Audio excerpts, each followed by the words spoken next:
I'm excited. Are you excited? Yeah. Why?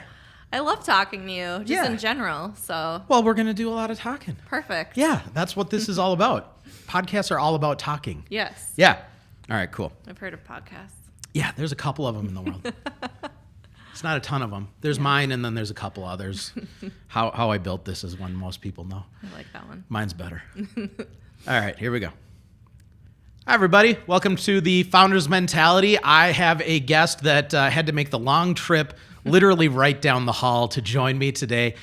This is somebody that as soon as the camera hits them, you're going to probably know exactly who this person is, unless for some reason you don't spend any of your life on any of the social media channels, which is not many people. Maybe my grandmother has no idea who you are. But regardless, I'm really excited to introduce this guest to everybody. I think there's going to be a lot that everybody can learn from this person. So let's pay attention, but I'm going to turn the mic over to you, Sarah, for your introduction and a quick elevator pitch on what your business does. So everybody, welcome Sarah Edwards. Thank you. Thanks for having me. I'm super excited. My name is Sarah Edwards, and I own a boutique marketing firm. We specialize in social media marketing, events, community building, and our core focus, our mission is to do good by building thoughtful connections. Yeah. And at the end of the day, we are connectors. Well, so, I mean, anybody that works, I've now shared 2 WeWork locations with you. We were at Uptown together. Now we're in North Loop together. Anyone that has been in either of those spaces with you here in Minnesota knows that you live that value every single day. There are constantly events happening here, surrounded by doing good. There's literally a banner hanging on your office right now about some charitable organization that you're aligning with right now. Yep. Really exciting. Yeah, I think that I just love, like, for as long as I can remember, I just love connecting with people, hearing their stories, and hearing how I could maybe help them by connecting them. Yeah. And one gentleman a long time ago, like 8 or 9 years ago, wrote an email, and in his signature it said, "Your network is your net worth." And I was like, what the hell does that mean? I was like, oh, I get it now. Yeah. I get not everyone can just call and know everybody. Yeah. And I think my best LinkedIn recommendation was someone said I was the Kevin Bacon of Minneapolis. Yeah, 5 degrees to Sarah Edwards. Yeah, there you go. So I want to talk about a couple different things with you today. Sure. The first one, obviously, this is the Founders Mentality. We talk about starting up businesses. We talk about a little bit of the story behind why you started a business, why you had to do this. But also, I want to talk about social media. I want to talk about storytelling. I want to talk about the importance of that for companies. So that's where we're going to get to with this one. But let's start with the story. So you have this company. You have now, what, 5, 6 people working for you? Yeah. Okay. Amazing. It's been how many years? A year and a half, almost 2 years. It's a baby still. Baby. Yep. This is just a baby company. What happened that caused you to realize that you had to start a business? What were you doing when you decided to start a business? That's a good question. The funny thing is, a lot of people maybe don't like their job and they're like, I'm going to go do my thing. I liked my job before I was doing this. I've always worked in like video production, storytelling, agency, marketing type stuff. Okay. But I always had this itch to bring people together through community events, and just, I think in general, I just love people that are being celebrated for what makes them them. And I think that too often we're getting these messages about do this, do that. Mine's like, go do what's best for you. Yeah. And I liked creating these community events. And so we all know the whole side hustle thing. I was getting so burnt out. I'm like, okay, I either have to just quit all the side stuff or figure out how to monetize it. Yep. And it was around that time that I was approached by a fairly big brand called Bumble. Okay. Yep. And thank God I checked my junk mail, because I usually don't. And their email ended up there, and they're like, hey, we love what you do with community. We love how you tell stories. We love your, as much as I hate this word, authenticity. Yeah. We're growing in new markets, and we'd love to work with you. Yeah. And I was like, is this legit? It seems legit, Bumble? And I Googled, and I was like, okay. So I started working with them, and then I was doing this stuff, and then more brands were approaching me, and they're like, hey, we like this. Could you do it for us? I was like, sure. Yeah. And then pretty soon I'm like, okay, this is a company. And I quit, and I was trying to write a business plan. as I was like running a business, I'm like, do I need a business plan? Maybe. Right. And so I think my biggest my biggest thing I always preach, and I don't like to preach, but what's worked for me is not being a perfectionist. Sure. And I've never been a perfectionist because I've never had the resources. So I've always had to work with what I have. Yep. But what that's taught me is how to be resourceful and creative and been like, okay, I have like zero budget for this event I want to do. Yeah. How can I make it happen? How can I make this happen? Exactly. Okay, so, I mean, one thing that so many companies struggle with that I've seen when they are hiring somebody that is on the outside of their organization is still being authentic through the messaging that's being put out there. I'll give you a quick kudos. You do an incredible job of helping companies, and I know you don't like the word, but in an authentic way, even though you're not necessarily a part of their team, it's clear that your team becomes a part of their team, though. Definitely. And the way I would sum up what you do, at least from the outside watching what you guys do, is you're truly becoming a brand narrator for these companies. Oh, I like that. Can I use that? You can have it. Thank you. Yeah, that's fine. But that's what I see in what you do, right? You're narrating that experience for them, right? And I want to get back to that a little bit later when we talk about the importance of these sorts of things. But starting a business, I mean, it doesn't sound like this was really something on your roadmap. It doesn't sound like this. I mean, this just seems to kind of have happened to you almost. Yeah. Okay. So why did you allow this to happen to you? I mean, what was the circumstance around this? That's so funny. So, you know how some people are like, I always knew as an entrepreneur, I've been, you know, I started these lemonade stands or whatever. I was like, I was afraid, terrified of being an entrepreneur. Yeah. And I think part of that is being raised by parents who had to work really hard jobs. My dad is a mailman. My mom works in assisted living with seniors, and like, you know, they're of the, I hate to say the boomer mentality, but they're more like get your health insurance, get your 401k, you know, get that stability. And I'm like, what's stability, honestly, these days? Right. And so I was always fearful of going into anything creative or entrepreneurial because I wanted a steady income and I was making a lot of fear-based decisions. Yeah. And so I think when I was like on the edge of starting this business, I was terrified. I'm not going to, you know, I liked my job and I was getting paid well and it was great. Right. So it's like, why would I go start a business when, you know, I don't know what I'm doing? Yeah. But I ended up living in my head in worst case scenarioville. Mm-hmm. And I actually recommend it because once you envision what's the worst that could happen and you're like, it's actually not that bad. Yeah. So my worst case scenario was I try to start a company, it fails. Everyone thinks I'm a failure. I have to go live in northern Minnesota with my mom and like serve buffalo wings at the local bar. I was like, it's not that bad. No. I could do that. Sounds pretty good. So then I know it actually does sound good. So then I was like, okay, if that's my worst case scenario, and that's the worst, that's I should be grateful to have that worst case scenario where realistically worst case scenario is you try it and it doesn't work out and I get a job and move on. I hope so. And you mentioned that we were recently on a panel together with our mutual friend Mikolai Bador for Coffee and Closers.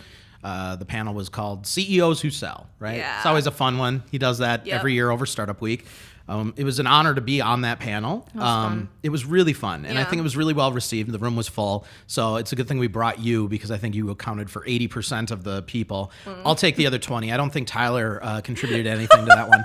But Tyler. No, it's fine. He's been a guest on the show. Everybody loves Tyler Olson too. No, but you know, you told that story, and I totally relate to that. Yeah. Because I'm the same way. Yeah. And I tell a lot of would-be founders, or I call them founder-curious people that speak to me, right? That's exactly what I tell to them. What is absolutely the worst thing that could possibly happen if you try to do something and it doesn't work out? As long as you can cope with the humiliation, and I'm doing air quotes on that because it's really not that humiliating if it doesn't work out, right? But as long as you can cope with the humiliation, you can dust yourself off and you can start again, you can do something else. You can very easily start another company if the one you're doing doesn't work out. Totally. Or really what most happens with founders is you just learned a whole bunch of skills you probably would have never learned in the next 30 years of your career. Yes. And if you were to have to go get a full-time job right now, you'd probably make twice what you made before. Oh, for sure. Right? Yeah, definitely. That doesn't sound so bad. That doesn't sound so bad. And I think sometimes, I think about this a lot lately, is anytime I've experienced growth Yeah. as a person, it's been really something terrible that happens. And it's not that I want terrible things to happen, but I also want to grow. And Yeah. so I think about like, because when you have something that you're like not expecting, you're like, okay, I got to react. I got to figure this out. I got to problem solve. I got to think fast. Yeah. Whereas if everything's just smooth sailing, you're like, a bump in the road. Right. What am I going to do? But now it's like, oh, ship's sinking. All right, I can figure this out, Yeah. and I think now it's like, again, I'm not hoping for bad things to happen, but I think there is something that I'm like, if it does, there's going to be a hell of a lot of learning that's going to happen. Absolutely. Yeah. So, quick name drop. I've recently met Gary Vee. Yes, I did. I saw that. Yes, I did. So cool. One of the things that he said on the stage at the panel or at the thing that he was speaking at was that he's been at his best when he doesn't have money in the bank, right? Who knows when the last time that man didn't have money in the bank was, Interesting. right? Yeah. But I can absolutely relate to that, right? Yeah. Because when too many good things are happening, I think that it's just human nature to get lazy and to start like resting on our laurels. Yes. That's where that whole thing came from, true. right? Yeah. And so I totally relate with you there that, when stressors come, when bad things happen, when things challenge you during the day, those are the things we need to continue to keep learning and keep moving, because otherwise, my father used to always say this to me, if you're not growing, you're dying, right? Yeah. If you are not growing, you are dying. Yeah. And so those are the things that force you to grow more Yep. and learn new things that you didn't know before. Because, when a challenge comes your way, as long as you're smart enough to pay attention to that challenge and do something about that then you've already solved it for the next time it's coming, because it's going to come again. Right, exactly. Right? Exactly. Like, you're never going to come across one challenge that was just like this oddball challenge that'll never happen again. No, Exactly. these things happen on repeat. Yep. Every company's going to task you with the same things. Yep. And now you know how to respond to it as long as you paid attention Exactly. to it. Yep. So really, really important skill. Yeah. The other important skill is surrounding yourself with smart people. Yeah. And I know that you have a very competent group of people, because I've been to a handful of your events. I was a model for one of your events. You were an amazing model. I'm sure you will never repeat that mistake again. Come on. But I've been around your team. Very competent people. Yeah. They do a great job in a very stressful environment. A lot of your stuff is like live events. Yeah. Right? That's Very stressful. That's a very stressful environment, and they do a great job of that. So, I mean, what has that been like, growing your team and surrounding yourself with these people to help out? Yeah, I have like an incredible team, and I think that, it is about surrounding yourself with people that are smarter than you, that are better than you. And I do also try to lead with this idea of, we are doing events and they're important, but we're not saving lives. And so I think when I can have that, like, it's fine. Yeah. And honestly, it's like anything. It's like the details that we notice, no one else is seeing, and we'll take care of them and we'll figure them out. Yep. But I think, I've talked to a number of people that'll see me on event day. They're like, you seem really relaxed. Yeah. I was like, because if I'm running around and acting insane, that energy and that vibe is going to go everywhere, and nothing good comes from it. So I think with our team, like, we get stressed a lot, but we're also like, we have to be able to laugh at it at the end of the day. And like, culture is so important. If I've learned anything, your culture and your people are everything. So I'm very grateful to have these, Grace on my team is like very opposite. She's like type A, very whatever. I'm up here. She's like, whoa, we got to come down here for like a little bit. So I think if I had another person like me on my team, I mean, no, I'm the same. I don't need another one of me. No, exactly. Absolutely not. Yeah, and I'm glad you said nice things about Grace, because I believe her husband listens to my podcast. Does so he? I think so. Kyle. I think she told me that once. I think she said that Kyle watches my pod. He, we'll find out. He works in sales. I know he does. So he should be listening to my podcast, right? Okay, I hope he does. Yeah. So, so we're going to say only nice things about Grace. No, and Grace is amazing. And Grace was your first employee, is that right? And she was actually volunteering. So when I still had my full-time job and I was just doing these events for fun, she was volunteering with me. Yeah. And she'd just show up and like, when people just see what needs to happen and you don't have to explain it to them, and they're like, can see 5 steps ahead. Grace is like that, only she sees 10 steps ahead, and I'll be like going to do something and it'll be done, and it'll be done better than I could have imagined. Yeah. Do you know what I mean? So it's like, if everyone could have a Grace. But Kayla, Sophia, Courtney, they're all uniquely incredible in like their own way, and so it's been fun too to see how they all support each other too. You need those people. As a CEO, we're expected to shine. Yeah. especially in public. Yes. It's so exhausting. So I don't have to be in public as much as you do, though I'm in the public eye a lot doing these sorts of things. But I'm expected to shine. You are expected to sparkle, right? And you need those people around you that you don't have to be worrying, are they doing the right thing? You just know they're doing the right thing. I got me. Yes. I'm going to do what I do best. Yeah. And any of the other things are going to be handled. Yep. Super important, right? And I didn't realize, honestly, being a CEO or founder or whatever is how much of it is this. Yeah. And being on. Yes. And if I'm in a stressed out, bad place and I'm trying to speak in front of 300 people or whatever it is, it comes through very clearly. And so I always have to be kind of, not polished, but I have to feel confident in what I'm saying and where I am and who I'm talking to. And it's you're zipping around all over the place. And I'm working on that, but it's like shockingly I'm an introvert, like hardcore. We share that. When I go home, I'm like, right. You know, because it's like I can't even go to the damn grocery store without talking to like 4 people. And I don't mean that to sound like I'm cool. It's more just like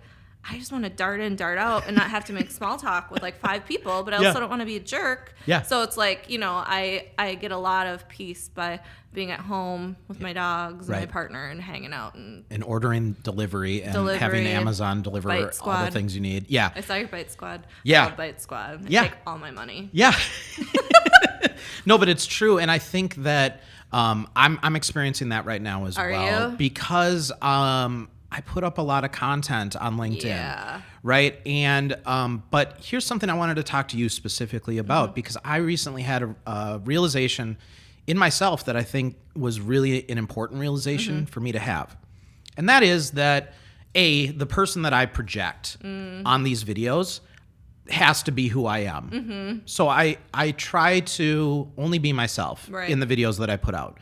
Sometimes I'm a little worried that maybe I'm going to rub people the wrong way, or sometimes I feel like, well, maybe I'm not bringing enough energy to this. But at the end of the day, I can only maintain who I am, right? But what I realized, I've been bringing on my team, and you know, so for the longest time, this has been a company of one, just me. Now I have 4 people working for me over on the other side of the building over there, right? And I realized that the reason that those people wanted to work with me and follow my dream was because in some part, and I don't know how big of a part, but in some part, because of the excitement that they thought they were witnessing on channels like LinkedIn. Yeah. The growth that they thought they were seeing, the excitement that they felt was there. I was creating a brand narrative that they wanted to be a part of. And, you know, the days of a founder are not all sunshine and roses. There are stresses that you need to deal with and move on. I realized immediately that I was bringing some of those stressors in front of a room of people that did not need to be involved in those conversations. Right? And so I had to reach out to some of my mentors and advisors and just discuss with them, how do I become a better CEO? Because I need to set the tone for what this culture is going to be. And this can't be a culture of ups and downs, hills and valleys, right? Oh my gosh, Josh. Yes. Yes. But you're very prominent on social channels. I would assume the people that come to work for you reach out to you and say, I've been following you. I love what you're doing. I want to be a part of what you're creating here. You look like such a bubbly, fun person. But we put in long hours, and I've seen you before where you're just holding your head. We're both holding our head at the same time sometimes. Just where is the biggest pill of Advil I can possibly take right now? This migraine will not go away because of all this stress. How do you not bring that to your team? Oh, that's a good question. I mean, the truth is I do bring it sometimes, and I've been trying, you know, more, and I think that there's a reason that, like, and I struggle with this too, because it's like we're always like, oh, transparency, but like how much transparency is enough, you know what I mean, with your team and stuff. And I think too, I never knew how stressful this would all be, and I think social media, I hate social media. I don't hate social media, but I could go on a whole tangent about it. Like I sit and dream about jobs I would have where I wouldn't have to have like a screen. And I was like, oh, I could be a dog walker, but then I have to market my dog walking business. You could move up north with your mother and serve wings. True. Okay. Yeah. My worst case scenario. Your worst case scenario just became your best case scenario. True. Weird how that works. But I think too, some people, I have so many people reach out to me on social media and they're like, I just love how authentic you are. I love how vulnerable you are. Right. And then it almost becomes like, it's like I have to keep this up. I'm like trying to keep up with my own authenticity and vulnerability. It's like, what is this? Yeah. But it's also like, for me, I do feel like I have this platform or whatever, and I do have an opportunity. And like my biggest thing lately is just like, I want everyone to just be like, like, I want to start a podcast. I'm not going to start a podcast, but if I did, it's like, just like, go be average. Just be like the most average. Because I feel like there's no pat on the shoulder for people who are just like, I'm like not that great, but like I'm okay. Yeah. You know what I mean? Yeah. But like I think that there's I'm happy. I show up. I do my job. I do what's expected of me. You're right. I don't think there is a podcast about that. Not. Just the average Joe podcast. Yeah. And there's people that like, I mean, that's a lot of people that are, it's like this whole comparison mentality, and we're always like not doing enough for this or that. I'm like,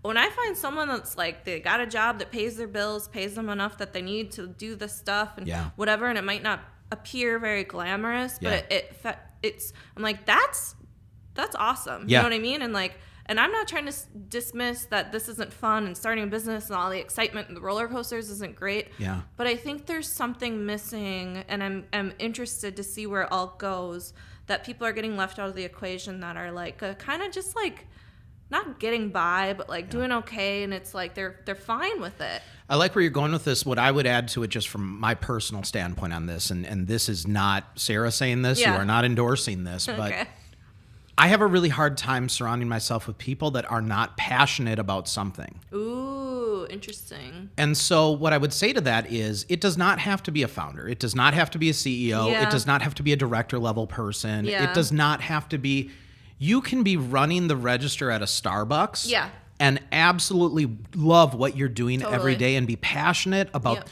the relationships you're making and the quality of the drinks that you're making for people. Those are the people I like to surround myself with, right? Yes. So if I were going to start a podcast about the quote unquote average person just finding a way in this world and finding peace and finding happiness, it would be more about the commonality here is that we are driven by passion. Yeah. Right? The hardest thing for me to do is to sit down in a room with somebody that just gets by and just doesn't have a vision for what could be, right? Is fine and content with exactly what's happening today, doesn't absolutely love what they're doing, but they're cool because they know they got a 401k, right? Yeah. To go back to what you said earlier, there's this polarizing difference between people that choose to be employees and take the quote-unquote safe route where they have the retirement benefits. Maybe they're a government employee and they know they're going to retire one day, right? Your mother, you said, worked for the post office, right? Dad. Or your dad worked for the post office, right? So, there is something to be said for that. But at the same time, look, life is way too short. Yeah. We all get reminded of that every single day. Yeah. And nothing is safe anyway. Right. Nothing. Yeah. So, you know what? Take some chances every once in a while. Dare to dream every once in a while. And don't be ashamed if it doesn't work out. Yeah. But also, just be passionate about what you do. And if you're not doing something you're passionate about, do something else. I'm so happy that you brought that up, because I think about actually my dad, who's a mailman. He was northern Minnesota, which brutal, like days like today when it's however much below, he's out there walking, and like he's really healthy. He's like 70, never really smoked or drank, and walked out. I met him. He's a great guy. Yeah. No, that was my stepdad. Oh, that was your stepdad? Yeah. No, my dad, but he like... I like your stepdad, too. He's a good guy, but he walks like hours a day. But my point of this is he was passionate about his mail route, and he would bring like... this is so weird, but he'd bring like a package of hot dogs and like give them the dogs on the route. Sorry if your dog only eats organic food and my dad's giving them processed hot dogs, but like stuff like that. Like he took a lot of pride in like those things and stuff. So I think, to your point, like I think it's important to care about what you're doing and how you're spending your time. Yes. I think it's just like not how we have to define ourselves. I'll use really quick. My partner, as an example, he works for Excel Energy in IT, and he's really good at his job. Yeah. But I love, like, there's days I come home and I'm like, my brain is just oozing out of my ears and I'm stressed and I feel like I just disappointed every single person. And he's sitting on the couch reading a book about whales. Right. And I'm like, that looks amazing. Like the fact that you have a curiosity about the species and the time, I feel like when I read it has to be productive. Right. You know what I mean? So I love that he can like explore these curiosities. Yeah. Yeah. Yeah. Curiosities, for me personally, are insanely important. Yeah. I think that it's important to be a curious person. Yeah. I think that it's important to be constantly trying to learn new things. And also, I'm a salesperson. I think that curiosity is the difference between like a great salesperson and a decent salesperson. Yep. Because I think that so many people talk about this active listening thing, right? Yeah. And active listening, let's be honest, it's bullshit, Yeah. right? You're just like nodding and whatever. Right. You don't really care. You're just Right. thinking of what you're going to say next. But genuine curiosity in a sales process can really make the difference, right? That's a good and point. That's why I try to have people on the podcast that I'm actually genuinely curious about what they do as a profession, because otherwise this is going to be a really boring episode to listen to, right? Yep. But that's why I wanted to have you on. I'm fascinated by what you do, and now I want to circle back to the importance in what you are doing for businesses today, because anyone listening, I promised at the beginning that we were going to leave them with some knowledge, right? Mm-hmm. So right now, I said earlier, you're basically a brand narrator for these companies. And the reason I used those terms is because right now, storytelling is everything. Right. And the brands that are winning today are the brands that can connect their consumers, not just to like, oh, I love Coca-Cola, but to the experience of what it means to support that brand, right? And that's where your business is very, very important to these organizations, right? Yep. Let's talk a little bit about kind of your philosophy around, you know, how you do this, how you tell these stories, how you help connect the brands to the consumers, how you create this lifestyle and this appearance that you create with all these different companies. Talk about that a little bit. Sure. I mean, I think it starts with I don't know if I should say this, but I'll just say it. Like, I'm kind of a dark, cynical person. Okay. Do you know what I mean? And I think, and I love positivity and kindness and generosity, but I also can like really connect with this like cynical part of me. Yeah. And I bring that up because one of my favorite things to do, and you can call it research, you can call it whatever you want, is like go to the comedy club on Monday nights and listen to some of those people perform. Yeah. Like if you want a good writer or storyteller, they're hitting you with that timing and that human connection and you those things that you laugh at, and you're laughing because you're like, gosh, it's so true, and someone finally said it. Right. Yeah. And so that's where I think about all of this stuff. Like I was in a meeting with a client today, and we literally do influencer marketing for them. And I said, I think influencer marketing is bullshit, and I hate it, and blah, blah, blah. I go, but let me talk about why I think that, and let me talk about my philosophy on it. And I said, it's not that I hate influencers or hate the idea of it, because it is literally a lot of my business. Yeah, right. But I had to make the point of, I don't think it's, if you're not using a strategy like, you know, and I think the other term too is like, what isn't an influencer? And I have a whole LinkedIn post about it. But I think people associate this word these days with like, oh, I'm on a beach and I'm going to take a selfie and I'm going to tag the tanning lotion or whatever the hell it is. But like when I think of influence, like true influence, I think about like how you're making decisions and what makes you stop and what makes you think. And I think, you know, I had this moment where I was in my friend's backyard, and she had her daughter like running around and like talking about, you know, what they're doing. And I was being a jerk, and I was like checking my email, and like some hotels like, we want to give you a staycation and you have to post this and blah, blah, blah. And we'll give you a spa. Yeah. And here's a woman who works in education. She works with kids that have special needs, who's literally changing lives. And I'm like a piece of garbage. No. Not really. But like, I'm like, she could use, you know, the staycation, but I get they want my analytics, or they want my engagement, they want my followers and reach and blah, blah, blah. Right. I'm like, but what if I could use that and then give it to someone? And that's a way more interesting story for a brand to tell than just giving me a staycation. Yeah. But if I could talk about someone in my life that influences me, so I did this whole Who Influences You campaign in a real way, where people could nominate. So you're still getting the numbers and stuff, but then you're thinking, and it was an extremely successful campaign for a brand, because it's like, yes, we all have that person in our life that we'd love to see pampered and treated. Yeah. And we're all annoyed with that blogger getting another free thing that they don't need. And I want that free thing. Yeah. But like understanding that that's how the voice, like that's a media channel essentially. So Yeah. I think that I just try to think of moments when I'm annoyed with things. Yeah. Or like being like, why is it like this? And like, how could it be different? But understanding why it is, like that show Black Mirror. I love that show if you've ever seen it. I haven't seen it. Oh, it's so dark and good, and it's all about the future of all these screens and stuff. But it's interesting because it just makes you question things, and I think that for me, I'm always like, what would get me excited, and what would make me want to share this? And I think what is God, that word authentic is used so often, but I think that authentic is vulnerable, but then there's also a balance of like how vulnerable, you know? And I think, meeting people where they are and really like talking to them like they talk to their friends, and it's nothing new, but I think that we like to take things that have been done and ask why not changing them strategically, not just asking why not carelessly, but like, we're going to do a fashion show. Oh, guess what? All of our models are in their 90s. Right. Because people want to see people celebrated. And I think that we've seen models that are 18-year-old, whatever. Yeah. Nothing wrong with that, but I think it's just not that interesting. Yeah. And I just want to do things that are interesting. Yeah. So P. Diddy holding a bottle of Ciroc does nothing for you. Not really. Yeah, good. I'm with you on that. I fear for the future of some of the quote-unquote influencers out there. Yeah, I'm curious. Here's one thing that I get a lot, and I'm sure you get this a lot too, and I haven't found a better response other than just literally not responding. But I get a lot of people on LinkedIn that send me messages and say, hey, can you share this thing that I have coming up for me? And I don't respond because I haven't, my hot-headedness has not allowed me to like craft an appropriate answer. Sure, yeah. What I want to say is what you are asking me for right now is influencer marketing. Mm-hmm.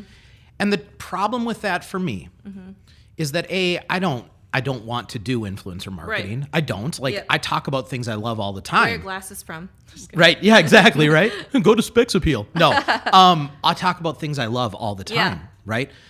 But what I fear for influencers is that I'm all about personal branding. I think personal branding is the most important thing anyone can be focusing on these days. Totally. And when you let things into your social feed that you don't truly endorse and truly love and truly like want to see succeed, you are now creating a false personal brand that other people think of you that you're not actually that person. Right. And that's a problem to me.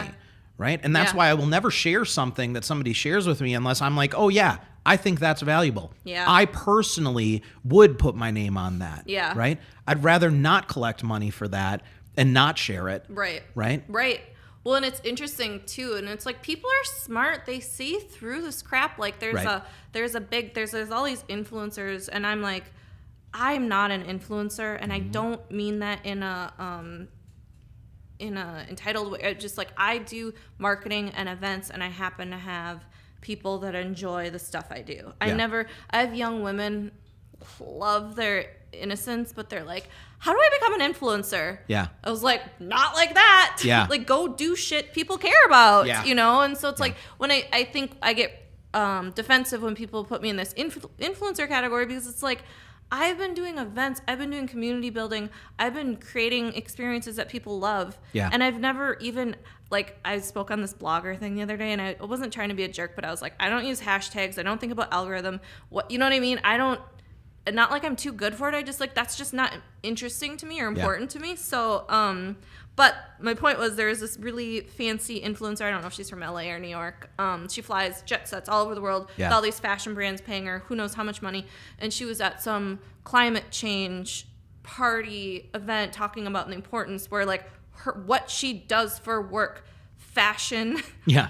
Do you know what I mean? Right. Globetrotting. Right. And she's like, yeah, and like climate change, and she got nailed in the comments. Like people are like, are you serious? Right. She was probably holding a bottled water. Yeah, exactly. I think she's literally sponsored by like Fiji water or something. You know what I mean? So it's just like stuff like that, it irritates me. And so like when I think about influencers and stuff, I think you can influence, like I'd love to influence people to volunteer more or to like spend more time with their kids, or to my last post that I posted about that was like one of my most engaged is like, I'm so sick of these words like hustle, grind, slay, Right. bleh, like on t-shirts. Mine Right. would just be like, sit around more. Just like go sit Take and do it in. nothing, you know? Yeah. Like Enjoy. So I Yeah. want to use my message, if I was a billboard, Yeah. to just have people just feel a little more relaxed. Yeah. And like not so much pressure that they got to be doing all this stuff. Yeah.